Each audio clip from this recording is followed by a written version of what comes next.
बड़ी खबर है छत्तीसगढ़ के धमतरी से, जहां पर नक्सली हमला हुआ है। एक तरफ जहां पर इससे पहले फर्स्ट फेज में जब इलेक्शन कंडक्ट किए गए तो उस दौरान जो नक्सली क्षेत्र थे उनको कवर किया गया था, और जो नक्सली क्षेत्र है क्योंकि वो सेंसिटिव एरियाज रहते हैं और ऐसे में सुरक्षा के पुख्ता इंतजाम, कुछ अतिरिक्त इंतजाम किए जाने की जरूरत रहती है।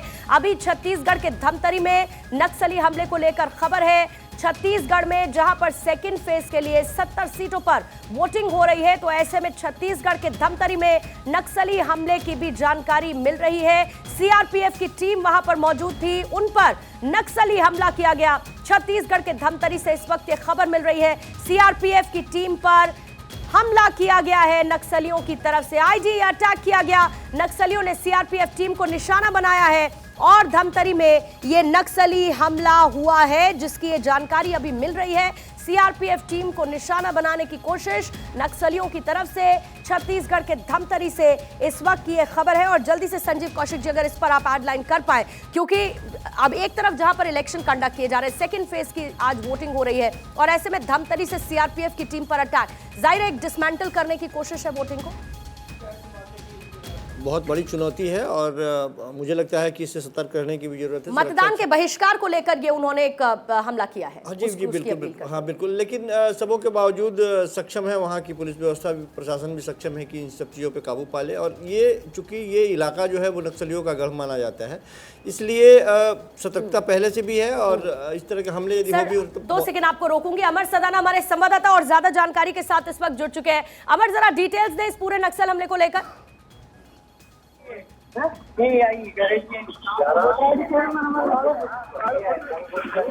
जो है हलचल देखने को मिली थी और काफी जो है हमला भी हुए थे, कुछ ग्रामीण जो है घायल हुए थे। और मैं अभी धमतरी की जानकारी दे दूं, जब सेकंड फेज में मतदान चल रहे हैं तो नक्सली ने मुठभेड़ किया है और मुठभेड़ में जो है नक्सली के ही मारे जाने की खबर है। जवानों ने मौके से जो है उनकी शव को बरामद कर लिया। हालांकि अभी तक मारे गए जो नक्सली है उनकी पहचान नहीं हो सकी है।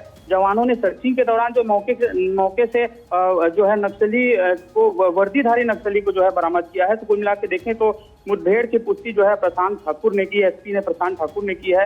तो दंतेवाड़ा में भी जवानों ने विस्फोट के साथ एक नक्सली को गिरफ्तार किया था। तो लगातार नक्सली हमला जो है, फर्स्ट फेज की बात कर लें चाहे सेकंड फेज की बात कर लें, ये धमतरी वो इलाका है जो संवेदनशील इलाका है और घोर नक्सल इफेक्टेड एरिया ये माना जाता है। तो कुल मिला के ये देखा जा रहा है कि नक्सली जो घटना हुई है उसमें अभी भी जो है फायरिंग चल रही है और लगातार जो है मुठभेड़ जारी है। आप रहिएगा जरा अमर मेरे साथ, क्योंकि मोहम्मद अमीन सर भी हमारे साथ मौजूद है। सर, जितनी तैयारी की जाती है, देखिए वोटिंग टीम जो वहां पर पहुंची थी उसकी सुरक्षा में सीआरपीएफ की टीम तैनात थी, उन पर नक्सलियों ने अटैक कर दिया and it gets very difficult. खासतौर से नक्सल प्रभावित क्षेत्रों में कितना बड़ा ये चैलेंज हो जाता है जब नक्सली बहिष्कार का ऐलान करते हैं, उसको लेकर इस तरीके के अटैक्स प्लान करते हैं।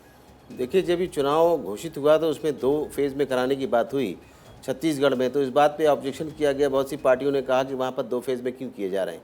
देखिए, वहाँ की स्थिति और भौगोलिक स्थिति देखते हुए, वहाँ का एडमिनिस्ट्रेशन देखते हुए, वहाँ पे आतंकवादी गतिविधियों को देखते हुए इस तरीके से हमेशा फेज़ को ज़्यादा फेजेज़ में कराए जाते हैं चुनाव, इसीलिए 2 फेज़ में कराया गया। लेकिन फिर भी देखिए, पहले भी वहाँ पर जो नक्सली हमला हुआ था उसको कंट्रोल कर लिया गया था पहले फेज़ में, लेकिन हमारी वोटिंग जो है फिर भी 71 के अब हो गई थी। और आज भी आप देखेंगे कि वोटिंग अच्छी जाएगी, जबकि इनको यही नक्सली धमकाते हैं कि इनको वोट ना दिया जाए। लेकिन हमारा जो इलेक्शन कमीशन है वो हर तरीके से पूरी सेफ्टी रखता है, वोटर्स की भी, और साथ में हमारे जो ऑफिसर्स है, पोलिंग पार्टी है, उसको भी पूरा ध्यान में रख के किया जाता है। देखिए, आज उन्होंने क्या किया कि पोलिंग पार्टी को तो नहीं छू पाए, लेकिन उन्होंने सीआरपीएफ पे हमला किया जो उनकी स्क्वाड में थी। तो अब ये देखना पड़ेगा, वहाँ पे काफ़ी तैनाती की जाती है और हमेशा प्रिकॉशन लिए जाते हैं हमेशा ऐसी जगहों पे। और कि यहाँ पर ये क्योंकि नक्सलाइट एरिया है, चाहे दंतेवाड़ा हो चाहे आपका यहाँ पर भी, तो इस तरीके से धमतरी में तो, और यहाँ पर बहुत ही ज़्यादा प्रिकॉशन लिया जाता है, ऐसा नहीं है।